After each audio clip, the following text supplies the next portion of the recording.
You can't ban my guests! I'm calling the police! Those were the last words Deborah screamed at me before everything fell apart. For her. Picture this, your neighbor, an HOA board member who thinks she runs the neighborhood, has been using your private driveway as her personal parking lot for 3 years. Her guests, her parties, her contractor trucks, all on your property. When you finally install a gate to stop the trespassing, she loses her mind. She calls it harassment, discrimination, abuse of power. She demands you take it down. When you refuse, she calls the police, while standing on your property, blocking your driveway, with witnesses recording everything. What she didn't know, the police officer responding was the same cop who'd warned her about trespassing 2 months earlier, the same cop who had it all documented, the same cop who was about to make her very bad day even worse. Within 20 minutes, Deborah went from screaming about her rights to being arrested for criminal trespassing, disorderly conduct, and making false police reports. Her mugshot made the local news. She lost her HOA board position. She paid me $15,000 in damages, and the entire neighborhood watched her entitled world crumble. But I'm getting ahead of myself. Let me tell you how a simple gate, a property survey, and one Karen's absolute certainty that the rules didn't apply to her led to the most satisfying moment of my life. This is the story of Deborah, the driveway, and the day she called the police on herself. Let's start at the beginning. I bought my house 3 years ago in a planned community called Riverside Estates. Beautiful neighborhood, honestly. Tree-lined streets, well-maintained homes, a community pool and clubhouse. The kind of place where people actually wave at each other and kids ride bikes in the street without worry. My property is a bit unique. It's a corner lot, which means I have street frontage on 2 sides, Oak Street in front and Maple Lane running along the side. When I bought the place, the previous owner had installed a really nice feature, a private driveway that runs along Maple Lane and connects to a small parking area behind my home. Perfect for my boat, my workshop, and extra parking when family visits from out of state. The driveway was paved, well-maintained, with landscaping on both sides, really added to the property value. Here's the critical part, and I cannot stress this enough. This driveway and parking area are 100% on my property, not on HOA common ground, not on a shared easement, not on public right-of-way, my property. My deed is crystal clear about this. I even had it surveyed before I bought the place, because corner lots can be tricky with property lines and setbacks.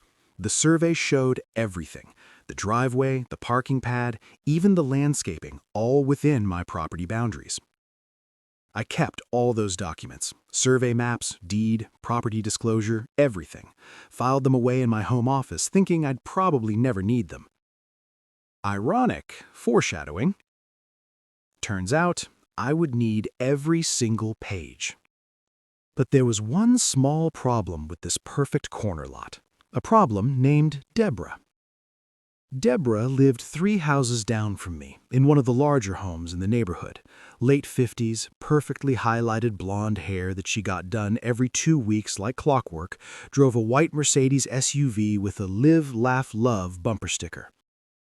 And she was on the HOA board. Not the president, that was a nice guy named Tom who actually cared about the community, but Deborah was the Architectural Review Committee chair, which basically meant she got to approve or deny any exterior changes to homes in the neighborhood. And boy, did she love that power. I met Deborah the day I moved in. I'm hauling boxes out of the U-Haul, sweating in the August heat, and here comes Deborah click-clacking down the sidewalk in her designer sandals carrying a clipboard. Welcome to the neighborhood. I'm Deborah. I'm on the HOA board. I wanted to personally give you a copy of our community guidelines and let you know about a few little rules we have here in Riverside Estates. I'm thinking, okay, this is nice. Community welcome, good to know the rules. I wipe my hand on my jeans, shake her hand, accept the packet she's holding out. Now, I see you have quite a bit of stuff. We do have regulations about storage, parking, and yard maintenance. Nothing in your driveway can be visible from the street. Your grass needs to be cut weekly during growing season, and we absolutely don't allow commercial vehicles parked overnight. I tell her no problem. Everything's going in the garage or the back parking area. I'm not planning to run a business from home. I keep my lawn maintained. We're good. Oh, good. Well, I'm sure we'll get along just fine as long as you follow the rules. See you at the next HOA meeting. And she walked away. I remember watching her go and thinking, that's the HOA, Karen. Every neighborhood has one. Oh, I had no idea how right I was, and I definitely didn't know that Deborah had been using my driveway as her personal parking lot for the last 5 years. The first few weeks in the new house were great. I'm unpacking, setting up my workshop, getting to know the neighbors. Most people were friendly. The couple next door, Mike and Sarah, even brought over cookies and offered to help if I needed anything. But I started noticing something odd. Cars in my side driveway. Not every day, but regularly. I'd come home from work and there'd be a car parked back there. Or I'd wake up on a Saturday morning and someone's truck would be blocking access to my boat. At first, I figured maybe people were confused. New owner, maybe the previous owner let people use it, maybe they didn't realize it was private property. Easy mistake. So I did what any reasonable person would do. I put up a small sign at the entrance to my driveway. Private property, no parking, violators will be towed. Nothing aggressive, just a clear boundary. The next day, there were 2 cars parked there. Okay, maybe people didn't see the sign. I made it bigger, added another one, put reflective tape on it so it was visible at night. The following weekend, there was a whole party's worth of cars using my driveway as overflow parking. 6 vehicles, blocking my boat, blocking my workshop access. One of them actually parked on my lawn. That's when I decided to figure out exactly who was doing this. Pulled out my property documents, deed, survey, everything. Confirmed what I already knew, 100% my property. Then I did something that would turn out to be the smartest move I'd ever made. I called the non-emergency police line and asked to speak to an officer about repeated trespassing on my property.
My address.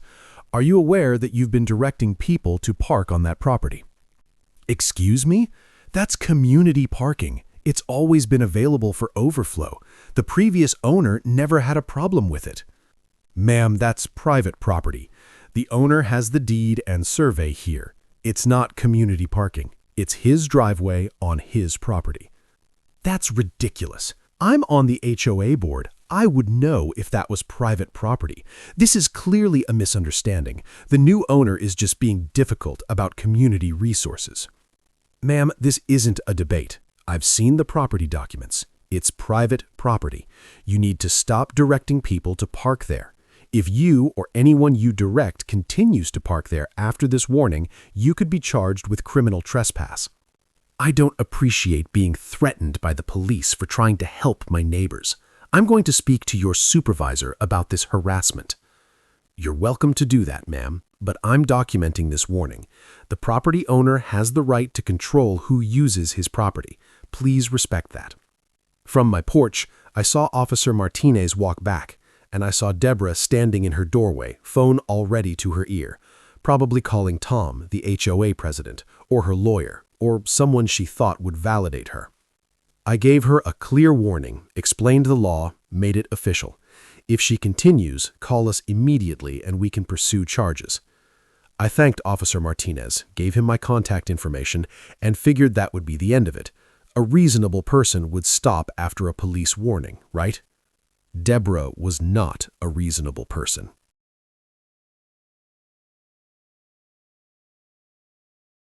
Cars, no trucks, nothing. I thought maybe, just maybe, Deborah had gotten the message, that the police warning had worked, that we could all move on with our lives.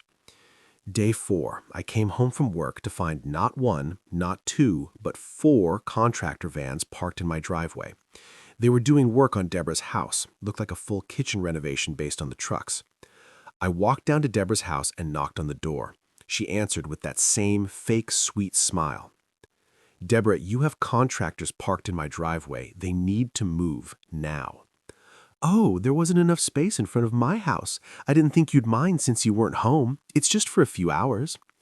I do mind. It's my property. The police already explained this to you. Please have them move immediately. Are you really going to be difficult about this? It's just a few trucks. You have all that space back there. I'm going to be difficult about people trespassing on my property, yes. Move the trucks in the next 10 minutes or I'm calling to have them towed. You can't do that. That's harassment. I'm documenting this, you know, this hostile behavior toward a board member. I didn't argue. I pulled out my phone, called the towing company that I'd already researched weeks ago, and gave them the address. Within 20 minutes, a tow truck pulled up. The contractors, realizing what was happening, rushed out and moved their vans before they got hooked. They were actually apologetic, said Deborah had told them it was community parking and they wouldn't have used it if they'd known it was private. Man, we're sorry. She said it was fine. We would have parked on the street if we'd known. I told them it wasn't their fault. Just don't park there again. But Deborah, she stood on her front porch, phone out, recording me and yelling about how I was costing her contractors time and how this was going to be reported to the HOA. That's when I decided it was time to build a gate. Chapter 4 continued, The Gate, 1600 to 8 feet like normal people. The gate went up on a Tuesday. By Thursday, Deborah had declared war.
It started with emails, lots of emails, to the HOA board, to other neighbors, to anyone she thought would listen.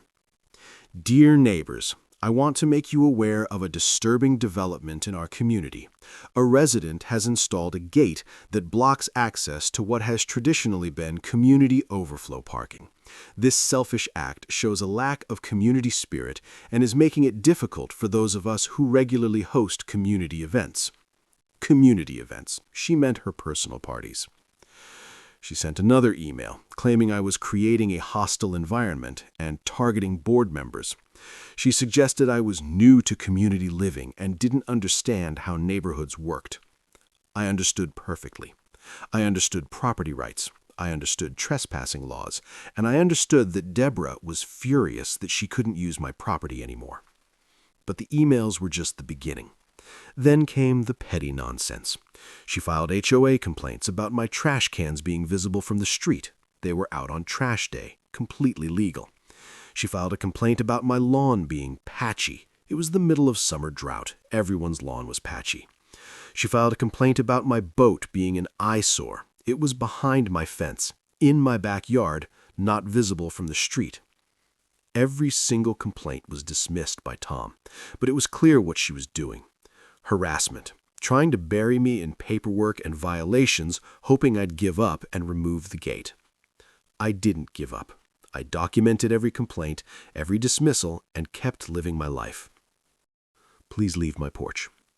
You haven't heard the last of this. I'm calling an emergency HOA meeting. We'll see about this gate and your attitude. I closed the door, went back to watching TV, figured that was the end of it for the night. I was wrong.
Around 10 p.m., I heard something outside.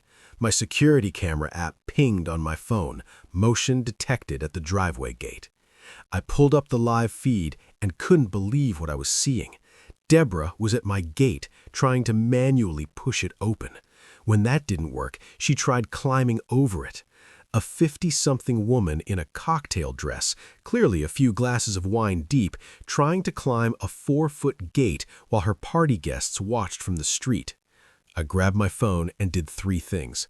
I saved the security footage, I called Officer Martinez's direct line that he'd given me, and I walked outside. Deborah, get off my gate. You're trespassing and you're being recorded. This gate is illegal. You can't block community access. I'm documenting this as an HOA violation. This is private property. You're trespassing. I've called the police. I suggest you go back to your party. That's when she pulled out her phone and called 911. Yes, I need police immediately. My neighbor is threatening me and refusing to let my guests access community parking. He's being aggressive and I feel unsafe. She called the police on me while trespassing on my property while being recorded doing it. I didn't engage further. I just stood on my porch, camera recording, waiting for the police to arrive. Some of Deborah's party guests had come outside now, watching the scene unfold. A few of them looked embarrassed for her. A couple were filming on their phones. Within 10 minutes, a patrol car pulled up, and you'll never guess who stepped out. Officer Martinez. Officer Martinez stepped out of his patrol car, looked at the scene, Deborah now sitting on the curb, still on the phone, complaining to someone, me standing calmly on my porch, and I saw the tiniest head shake. He knew exactly what had happened. Officer Martinez approaching Deborah. "Ma'am, what's the situation here?" "Officer, thank God you're here. This man is refusing to let my guests use community parking. He installed an illegal gate, and he's been harassing me all evening. He came outside and threatened me." "This is the same property we discussed 2 months ago, correct? The private driveway?" "That's disputed. The HOA is reviewing the property boundaries." "Ma'am, it's not disputed. I reviewed the property documents myself. This is private property. Where are you standing right now?" "I'm at the edge of his driveway." "So you're on his property?" "This is community property. I have every right to be here." "Sir, can you tell me what happened tonight?" I explained the entire evening, the repeated guests being directed to my property, Deborah showing up screaming at me, her attempting to climb my gate, me calling the police, her calling the police while trespassing. Then I pulled out my phone. I have all of it on security camera if you'd like to see. "Ma'am, I gave you a warning 2 months ago about trespassing on this property. I explained clearly that this is private property, and you cannot direct people to park here. Do you remember that conversation?" "That was a misunderstanding. The HOA doesn't override property law, ma'am. You've been warned. You continued to trespass. You directed others to trespass. And now you filed a false police report claiming you were threatened when the evidence shows you were the one trespassing. Do you understand how serious this is?" That's when Deborah's face changed. The entitled confidence drained away, replaced by the sudden realization that she might actually be in trouble. I wasn't trespassing. I was just checking the gate. This is all a big misunderstanding. I don't think we need to escalate this." "Ma'am, based on the prior warning, your continued trespassing, and the false police report, I'm placing you under arrest for criminal trespass and filing a false report." I watched as Officer Martinez pulled out his handcuffs. Deborah's eyes went wide. "What? You can't arrest me. I'm a board member. This is his word against mine. This is police harassment." "Ma'am, this is being recorded on my body camera. He has security footage. Multiple witnesses are present. Please put your hands behind your back." Deborah looked around at her party guests, about 15 people now standing on the sidewalk watching this unfold. Several of them were definitely recording on their phones. Her perfect dinner party, her perfect image, all crumbling in real time. "You're making a mistake. My lawyer will hear about this. This is false arrest." You have the right to remain silent. Anything you say can and will be used against you in a court of law. And there it was, Deborah, in her cocktail dress and heels, hands cuffed behind her back, being walked to a police car while her dinner party guests stood in shocked silence. Some of them were whispering. A few looked like they were trying not to laugh. Did she really just get arrested for trying to use someone else's driveway? A second patrol car had arrived, backup that Martinez had called. That other officer started taking statements from witnesses. I gave mine, provided my security footage, and answered all their questions. I'll need you to come to the station tomorrow to give a formal statement and sign off on the evidence. But based on what we have here, this should be pretty straightforward. I watched the patrol car drive away with Deborah in the back seat. The party guests slowly dispersed, heading to their cars. The party definitely over. And then it was quiet. Just me, standing on my porch trying to process what had just happened. I'd lived here less than 6 months, and I'd just watched my HOA board member get arrested for trespassing on my property after she called the police on herself. You can't make this stuff up. I went inside, downloaded all the security footage from that night, backed it up in 3 different places, and sent copies to Officer Martinez's email. Then I documented everything in a detailed timeline: dates, times, incidents, witnesses. If Deborah wanted to make this a legal battle, I was going to be ready. Around midnight, my phone rang. It was Tom, the HOA president.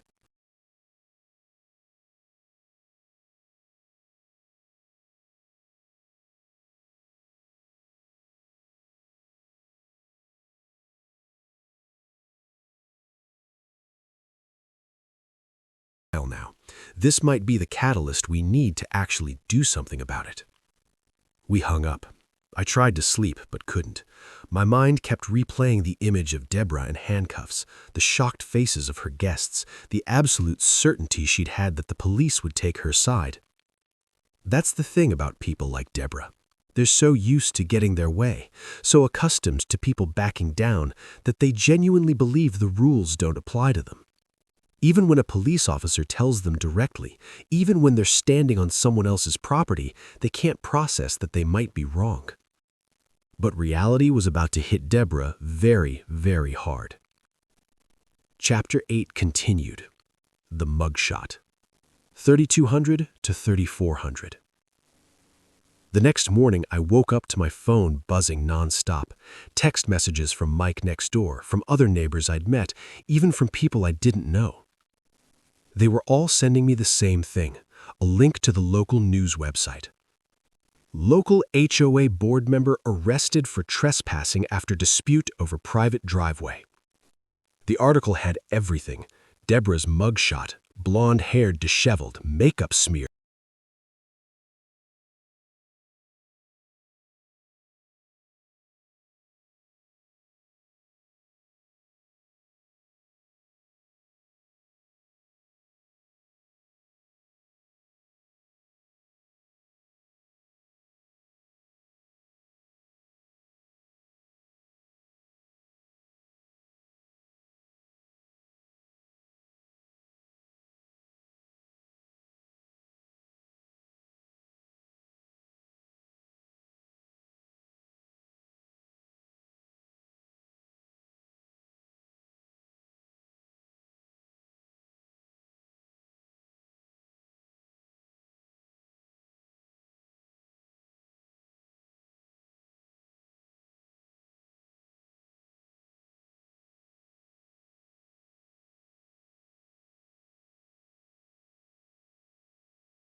That evening, I went to the emergency HOA board meeting.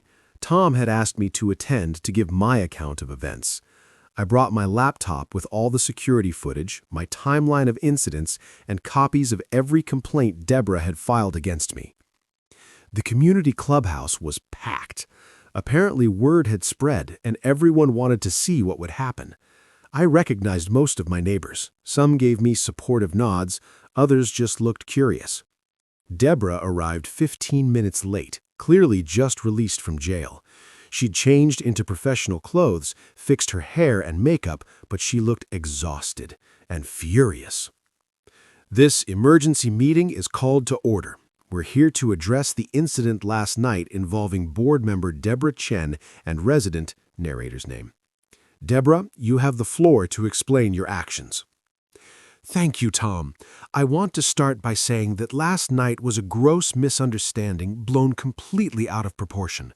I was simply trying to help my guests find parking during a community building dinner party. The new resident has been hostile since moving in, refusing to allow reasonable use of what has historically been overflow parking. Deborah, that's not overflow parking. That's his private property. We've been over this. I'm not finished. He has shown a pattern of hostile behavior toward me specifically, filing complaints, refusing reasonable accommodation, and last night he had me arrested in front of my guests. This is clearly targeted harassment of a board member. The room erupted in murmurs. I saw several people shaking their heads. Deborah, you were arrested because you trespassed on private property after being warned by police not to. That's not harassment. That's law enforcement.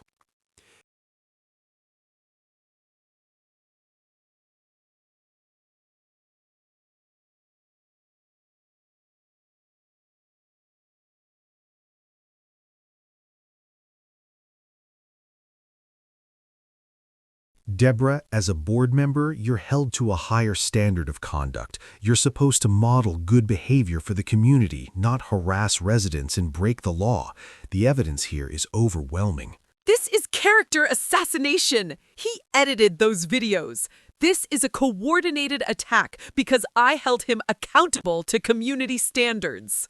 Deborah, I've received complaints about your behavior from 6 other residents in the past year. This isn't about one person. This is about a pattern of overreach and abuse of your position. I move that we vote to remove Deborah Chen from the HOA board effective immediately, pending the outcome of her legal case. I second that motion. All in favor? Aye. 5 board members said aye immediately. 1 abstained, a friend of Deborah's who looked deeply uncomfortable. The motion passes. Deborah, you're removed from the board effective immediately. You'll need to return all HOA materials and access credentials within 48 hours.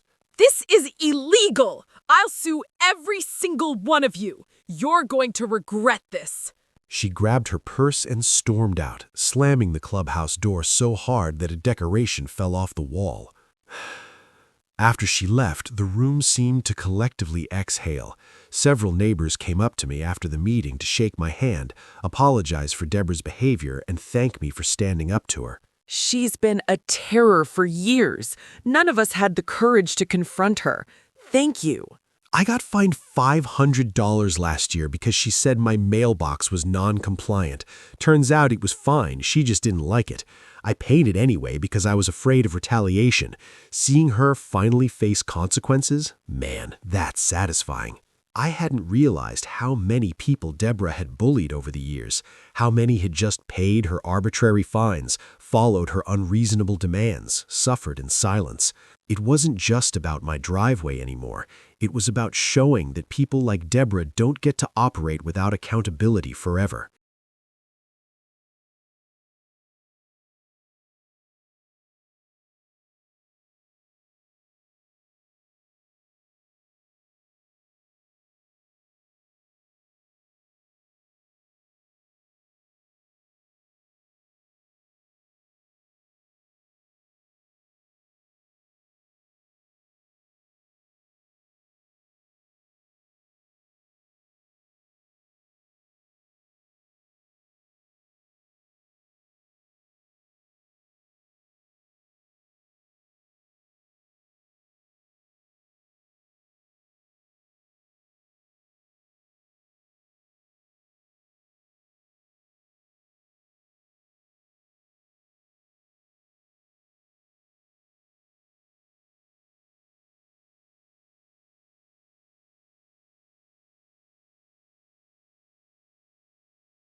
And 2 years probation. She was also ordered to stay at least 100 feet from my property and to have no contact with me. The apology letter arrived by certified mail a week after the sentencing. I opened it, expecting some grudging, lawyer-written non-apology. I, Deborah Chen, acknowledge that I trespassed on the private property located at address. I acknowledge that this property, including the driveway and parking area, has never been community parking, and I had no right to use it or direct others to use it. I acknowledge that I was warned by law enforcement and continued to trespass. I acknowledge that my behavior was wrong, and I apologize for my actions. It was signed, dated, and notarized. I framed it and hung it in my garage, a little reminder that sometimes standing your ground actually works. But the criminal case wasn't the end.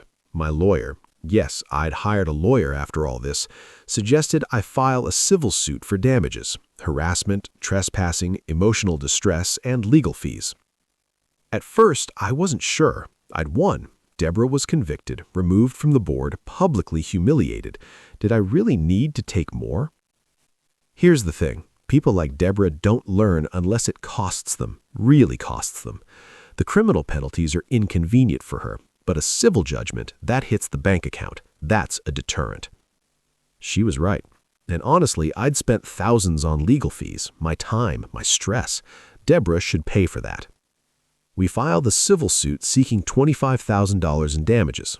Deborah's lawyer tried to fight it, but with her criminal conviction, my documented evidence, and the pattern of harassment, they knew they couldn't win. After months of negotiation, we reached a settlement. Deborah would pay me $15,000 in damages and legal fees. She would also pay to have a professional property survey conducted and posted at both our properties, clearly showing the boundaries at her expense.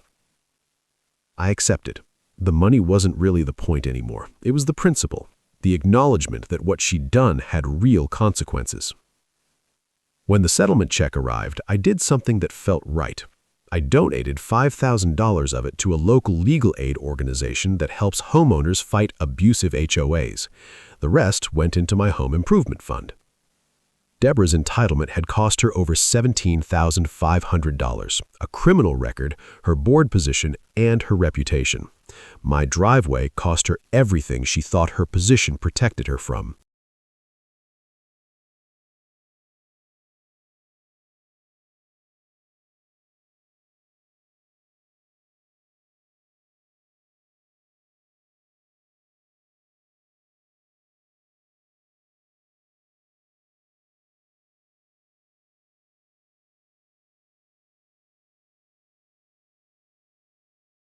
In the months after Deborah's removal, the neighborhood changed. Tom, the HOA president, led a complete overhaul of the board's policies. The Architectural Review Committee was dissolved and reformed with term limits and actual criteria instead of arbitrary decisions. The complaint process was revised to require evidence and prevent frivolous filings. Board members were required to take conflict of interest training. People started actually enjoying the neighborhood again. The community events became fun instead of Deborah's personal showcase parties. Neighbors felt comfortable making reasonable improvements to their homes without fear of arbitrary retaliation. Mike and Sarah next door became good friends. We'd have barbecues, help each other with projects, actually be neighbors instead of just people who lived near each other. Other neighbors stopped by to introduce themselves properly, no longer afraid of being judged or reported. One guy, James, told me he'd been planning to move because he couldn't deal with Deborah's harassment anymore. After she was removed, he decided to stay. You saved this neighborhood, man, seriously. I didn't save anything. I just refused to be bullied. But it was nice to see what happened when one toxic person was removed from a position of power. As for Deborah, her life spiraled. I didn't take pleasure in it, but I heard things through the neighborhood grapevine. Her husband, who'd apparently been unaware of the extent of her HOA tyranny, was humiliated by the arrest and conviction. They separated within 3 months. She had to complete her community service picking up trash along the highway. Several neighbors reported seeing her and it becoming quite the topic. Her social circle evaporated. The women who'd attended her dinner parties stopped returning her calls. She was uninvited from the book club she'd founded. At neighborhood events, people avoided her. One encounter, about 6 months after everything at the grocery store, I saw her. Her face went red, and she literally abandoned her cart and left the store. I felt a moment of something, not quite pity, but recognition that her entire identity had been wrapped up in being important, being in charge, being feared. And when that was taken away, she had nothing left. No real friendships, no genuine community connections, just the hollow shell of the power she'd abused. About a year after the arrest, a for sale sign appeared in front of her house. She moved out quietly one weekend. No farewell party, no goodbyes. Just gone. The new neighbors who moved in were lovely. Young couple with 2 kids, friendly, respectful. They introduced themselves on their first day, asked about the neighborhood, and never once assumed they could use my driveway. Sometimes I'd see their kids playing in the yard where Deborah used to stand, clipboard in hand, surveying her domain. It felt like the neighborhood had exhaled, released years of tension it didn't even know it was holding. Looking back on everything, I learned some valuable lessons. Lessons about property rights, about standing up to bullies, about documentation and patience. First, know your property boundaries. Get a survey. Keep your deed. Understand exactly what's yours. That survey saved me. Without it, this would have been a he said, she said situation that could have gone either way. Second, document everything. Every interaction, every complaint, every incident. Dates, times, photos, videos. In the age of smartphones and security cameras, there's no excuse not to. That documentation turned a harassment campaign into a prosecutable pattern. Third, know the law. I researched trespassing laws, property rights, HOA regulations. When Deborah tried to twist the rules, I knew exactly what the actual rules were. Knowledge is power. Fourth, stay calm. I never screamed, never threatened, never stooped to Deborah's level. I set boundaries firmly, but professionally. That made me credible when it mattered, to the police, to the HOA board, to the judge. Fifth, don't back down from bullies. They're used to people folding. They're used to intimidation working. The moment you stand firm, they escalate because they don't know what else to do. But if you hold your ground, eventually they break. Sixth, allies matter. Officer Martinez taking me seriously, Tom backing me up, neighbors sharing their stories. None of this would have worked if I'd been completely alone. Find people who will stand with you. But there's a bigger lesson here too, about HOAs, about power, about community. Homeowners associations exist for good reasons, maintaining property values, organizing community services, preventing genuinely problematic behavior.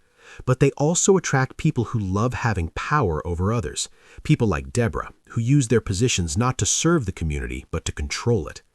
And once someone like that gets into power, they're hard to remove. They write the rules to protect themselves. They discourage opposition. They create an environment where it's easier to just go along than to fight back. The only way to stop them is to actually stop them. Document their abuses, rally other victims, use the rules against them, force accountability through official channels, police, courts, board votes. If you're reading this and you have a Deborah in your neighborhood, someone who abuses their HOA position, who makes arbitrary rules, who harasses people for petty reasons, you're not powerless. You have options. You have rights. You can fight back. Start documenting now. Every interaction, every unreasonable demand. Talk to your neighbors. You're probably not the only one being harassed.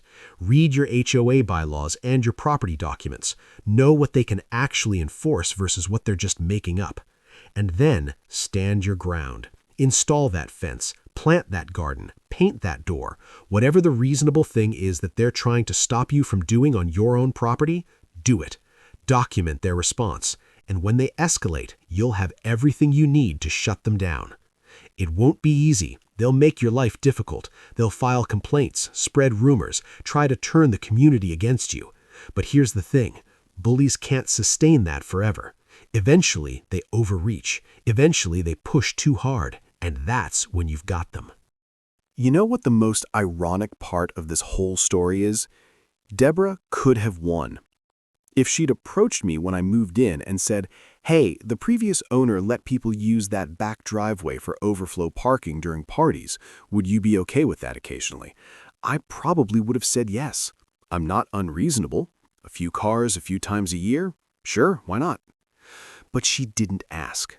She demanded. She assumed. She treated my property like it was hers by right rather than by courtesy. And that's the thing about people like Deborah. They can't ask. Asking implies the other person has power to say no. Asking implies equality. And to someone like Deborah, everyone else was beneath her, subject to her rules, her decisions, her authority. That arrogance was her downfall. If she'd shown even a tiny bit of respect, of courtesy, of recognition that other people have rights too, none of this would have happened. She'd still be on the board, still be hosting her parties, still be using my driveway with my permission. Instead, she ended up with a criminal record, a $17,500 bill, a destroyed reputation, and a forced move out of the neighborhood she thought she ruled. All because she couldn't imagine a world where she didn't get her way. So, if there are any Deborahs listening to this, any HOA board members who think their position makes them untouchable, any neighbors who think they can bully people into submission, learn from Deborah's mistake. The person you're pushing might push back, and when they do, all that power you thought you had, it evaporates. Because at the end of the day, property law beats HOA bylaws. Criminal law beats board authority, and handcuffs don't care about your position. Today, 3 years after all this happened, my gate is still there. Black, aluminum, automatic opener, working perfectly. I've never had another unauthorized person park in my driveway. I've added some nice touches since then. Landscaping along the fence line, solar lights on the gate posts, a small seating area in the back parking space where I sometimes sit in the evening with a beer, enjoying the peace and quiet. My standing in the HOA is still good. I'm still not on the HOA board. I have no interest in that drama, but I attend the meetings occasionally. Tom stepped down last year, and the new president is great. The neighborhood is genuinely pleasant now. People follow reasonable rules, respect each other's property, and nobody gets arrested at dinner parties. The new neighbors in Deborah's old house became good friends. Their kids sometimes help me wash my boat. Their youngest daughter sold me Girl Scout cookies. When they host parties, their guests park on the street like civilized humans. I ran into Officer Martinez about a year ago at a community safety meeting. He remembered the case immediately and laughed about it. That was one of the most satisfying arrests of my career. Usually when someone calls the cops on themselves, they don't realize they're doing it. She knew. She just thought she was untouchable. I thanked him for taking it seriously from the beginning, for documenting everything, for not dismissing it as just a neighbor dispute. He told me he dealt with enough bad HOA board members to know when someone needed to be stopped. The property survey Deborah paid for is still posted. Clear markers showing exactly where my property ends and everyone else's begins. Sometimes I see new neighbors checking it when they move in, making sure they understand the boundaries. I've even helped a couple of neighbors with their own property disputes, sharing what I learned about surveys, documentation, legal rights. One guy had a neighbor encroaching with a shed. 6 months later, the shed was moved, and he sent me a thank you card. That felt good, turning my nightmare experience into something that helps other people stand up for themselves. Thanks for listening to this story. I hope it entertained you. I hope it helped you. And if you have your own Deborah, I hope it gave you the courage to fight back. Because here's the truth. People like Deborah count on you being too tired, too scared, too busy to stand up for yourself. They count on you thinking it's not worth the fight. They count on you believing they have more power than they actually do. But they don't. Property law is on your side. Criminal law is on your side. And most importantly, the truth is on your side. All you have to do is stand firm and let the system work. Will it be easy? No. Will it be quick? Probably not. Will there be moments when you want to just give up and let them win? Absolutely. But then you'll remember, this is your home, your property, your rights. And nobody, not an HOA board member, not a neighbor, not anyone, gets to take that away from you just because they think they can. My gate isn't just a piece of metal that keeps cars out. It's a symbol, a reminder that boundaries matter, that property rights exist for a reason, that sometimes the simplest solution, literally putting up a barrier, is the right one. And you know what? After everything settled down, after Deborah moved away, after the neighborhood healed, life got really good. I love my house. I love my neighbors. I love my community. None of that would have been possible if I just let Deborah keep walking all over me. So in a weird way, I'm almost grateful to Deborah. She taught me that I'm stronger than I thought, that I can stand up to bullies and win, that documentation and patience and knowing your rights can overcome entitlement and aggression. Those are lessons that apply to more than just property disputes. They apply to work situations, family conflicts, anytime someone tries to push you around. Stand your ground, know your rights, document everything, stay calm, find allies, and don't back down. Epilogue. Where are they now? Just to tie up some loose ends for those who are curious, Deborah moved to a different town about 2 hours away. Last I heard through the grapevine, she tried to join that HOA board too. They did a background check, found her criminal record in the news articles, and rejected her application. Karma's funny that way. Officer Martinez got a commendation for his thorough documentation and professional handling of the case. He still patrols our neighborhood sometimes, and he always waves when he drives by. Tom, the HOA president who stood up to Deborah, served 2 more years and then retired from the board with the neighborhood's gratitude. We threw him a party. No one parked in my driveway. My property value has actually gone up significantly. Turns out living in a neighborhood without a tyrant HOA board member is very attractive to potential buyers. Who knew? And yes, I do occasionally let neighbors use my driveway when they ask politely for legitimate reasons with advance notice. You know, like reasonable adults. Mike and Sarah use it when they have family visiting. The new neighbors asked if they could use it during their daughter's graduation party. I said yes because they asked and they respect my property. That's the difference. Courtesy versus entitlement. Request versus demand. Respect versus assumption. Total cost to me? About $8,000 in legal fees minus the $15,000 settlement I received, so I actually came out $7,000 ahead. Plus I got my gate, my peace of mind, and my property rights firmly established. Total cost to Deborah, criminal record, $17,500 in fines and settlements, her HOA position, her reputation, her marriage, and her home. I'd say that's just as served with interest.